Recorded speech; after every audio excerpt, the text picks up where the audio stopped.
সন্ধ্যা বন্ধুরা, গত ভিডিওতে আমরা আলোচনা করেছিলাম 60টি প্রশ্ন ভারত অধ্যায় থেকে। আজ আমরা তারপর থেকে আলোচনা শুরু করব। আজ আমাদের আলোচনার বিষয়বস্তু হবে ভারতের অঙ্গরাজ্য ও কেন্দ্রশাসিত অঞ্চলগুলির সংক্ষিপ্ত বর্ণনা। তো চলো শুরু করা যাক। প্রথম রাজ্য রাজস্থান। রাজধানীর নাম কি? জয়পুর। সরকারি ভাষা হিন্দি। বিশেষ তথ্য: আয়তনে বৃহত্তম, স্ত্রী শিক্ষার হার এ রাজ্যের সর্বনিম্ন। দ্বিতীয় মধ্যপ্রদেশ। রাজধানীর নাম ভোপাল। সরকারি ভাষা হিন্দি। এই রাজ্যটিকে হার্ট অফ ইন্ডিয়া বলা হয় এবং এই রাজ্যে ভারতের সবথেকে বেশি বনভূমি রয়েছে। মহারাষ্ট্র। রাজধানীর নাম মুম্বাই। সরকারি ভাষা মারাঠি।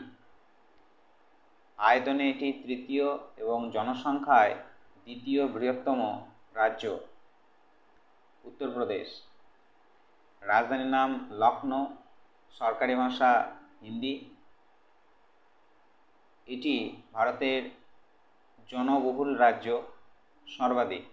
জেলার সংখ্যাও সর্বাধিক। আমরা গত ভিডিওতেই দেখেছি যে উত্তরপ্রদেশের মোট জেলার সংখ্যা হচ্ছে 75টি।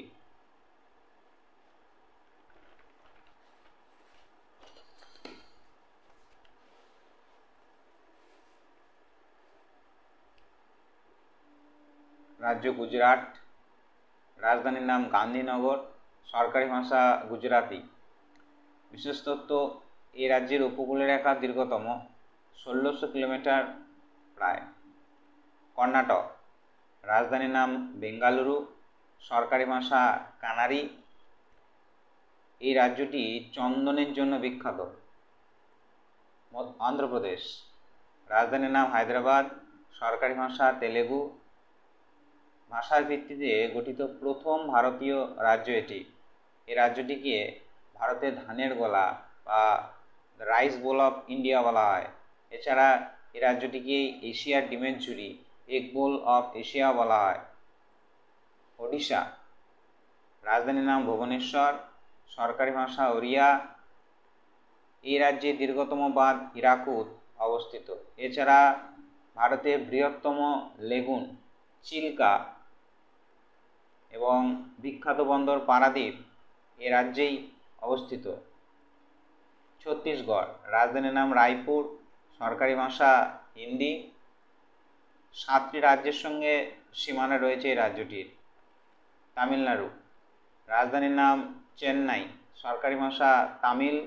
বিশেষ তথ্য: এটি ভারতের দক্ষিণতম রাজ্য। বিহার। রাজধানীর নাম পাটনা। সরকারি ভাষা হিন্দি। এই রাজ্যের জনঘনত্ব সর্বাধিক, 1102 জন প্রতি বর্গ কিমিতে এবং সাক্ষরতার হারও সর্বনিম্ন, 63.82% লোক এখানে সাক্ষর। এই ডেটাটা কিন্তু 2011 সালের জনগণনা অনুযায়ী। এই বইয়ে যা যা ডেটা আমরা দেখতে পাচ্ছি সবটাই কিন্তু 2011 সালের জনগণনা অনুযায়ী। পশ্চিমবঙ্গ। রাজধানীর নাম কলকাতা। সরকারি ভাষা বাংলা। জনঘনত্বের নিরিখে এটি দ্বিতীয় বৃহত্তম রাজ্য। এখানে প্রতি বর্গ কিমিতে 1028 জন লোক বসবাস করে।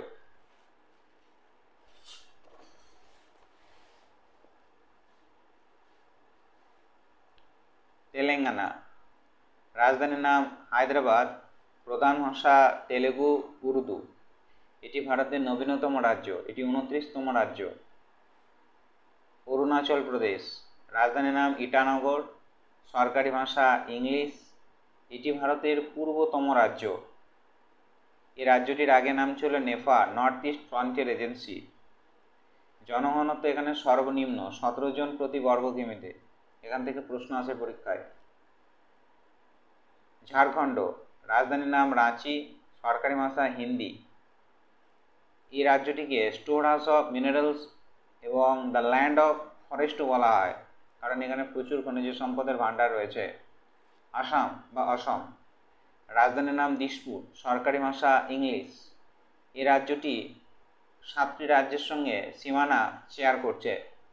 হিমাচল প্রদেশ। রাজধানীর নাম সিমলা, সরকারি ভাষা হিন্দি। এটিকে ভারতের আপেল রাজ্য, অ্যাপেল স্টেট অফ ইন্ডিয়া বলা হয়। উত্তরাখণ্ড, রাজধানীর নাম সিমলা, সরকারি ভাষা হিন্দি।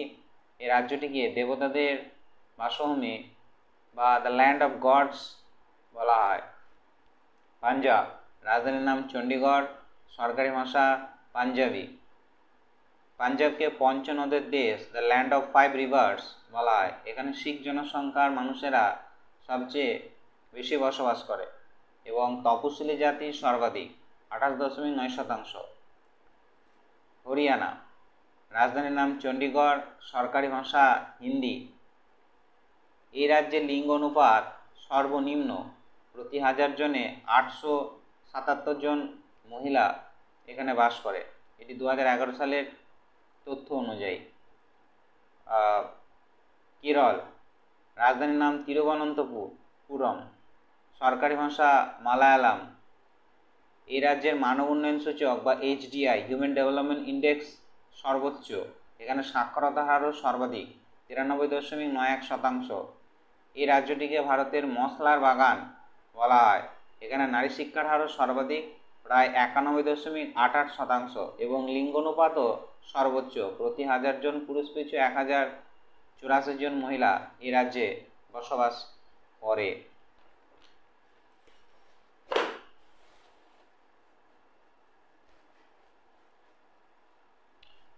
মেঘালয়, রাজধানীর নাম শিলং, সরকারি ভাষা ইংরেজি।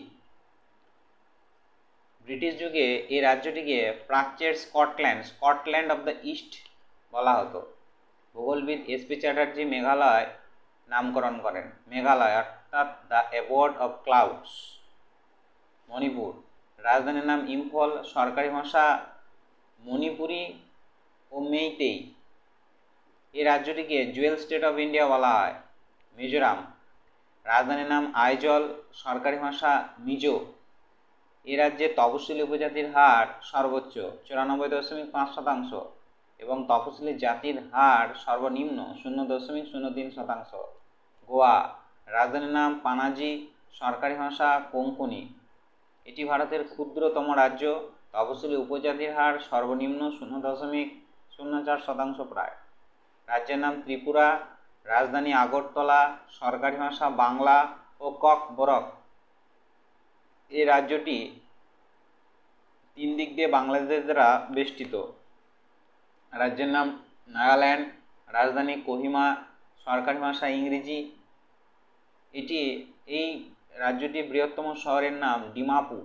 রাজ্যের নাম সিকিম, রাজধানী গ্যাংটক, সরকারি ভাষা নেপালি। এখানে জনসংখ্যা সর্বনিম্ন, জেলার সংখ্যাও সর্বনিম্ন। এই গেল রাজ্যগুলির পরিচয়। এরপর আমরা দেখব ভারতের কেন্দ্রশাসিত অঞ্চলসমূহ। প্রথমেই আসবে আন্দামান ও নিকোবর দ্বীপপুঞ্জ। রাজধানীর নাম পোর্ট ব্লেয়ার, সরকারি ভাষা ইংরেজি। কেন্দ্রশাসিত অঞ্চলগুলির মধ্যে এখানে জনঘনত্ব সর্বনিম্ন। বনভূমির শতকরা হারে সমগ্র ভারতে রাজ্যটি প্রথম, এবং তপশিলি উপজাতি সর্বনিম্ন। তপশিলি জাতি নয়, তপশিলি উপজাতি। এবার হচ্ছে দিল্লি, রাজধানীর নাম দিল্লি, সরকারি ভাষা ইংরেজি। এটি ভারতের রাজধানী, জনসংখ্যা সর্বাধিক, জনঘনত্বও সর্বাধিক। পুদুচেরি, রাজধানী পুদুচেরি, সরকারি ভাষা ফরাসি ও ইংরেজি। পূর্ব নাম ছিল পন্ডিচেরি। চণ্ডীগড়, রাজধানীর নাম চণ্ডীগড়, সরকারি ভাষা ইংরেজি। পাঞ্জাব ও হরিয়ানার যৌথ রাজধানী এটি, এবং এখানে তপশিলি জাতির সংখ্যাও সর্বোচ্চ, 17.5%। লাক্ষাদ্বীপ, রাজধানীর নাম কাভারাত্তি, সরকারি ভাষা মালায়ালাম, ইংরেজি ও দিবেহি। জনসংখ্যা সর্বনিম্ন, তপশিলি উপজাতি সর্বোচ্চ, 94.5%। জম্মু কাশ্মীর, রাজধানীর নাম শ্রীনগর, গ্রীষ্মকালীন রাজধানী। জম্মু শীতকালীন রাজধানী, সরকারি ভাষা ইংরেজি। জম্মু কাশ্মীর রেকগনিশন অ্যাক্ট 2019 এই আইন বলে জম্মু কাশ্মীর রাজ্যটিকে ভেঙে এই কেন্দ্রশাসিত অঞ্চলটি তৈরি হয়। এটিকে ভারতের ভূস্বর্গ বলা হয়, দ্য হেভেন অফ ইন্ডিয়া।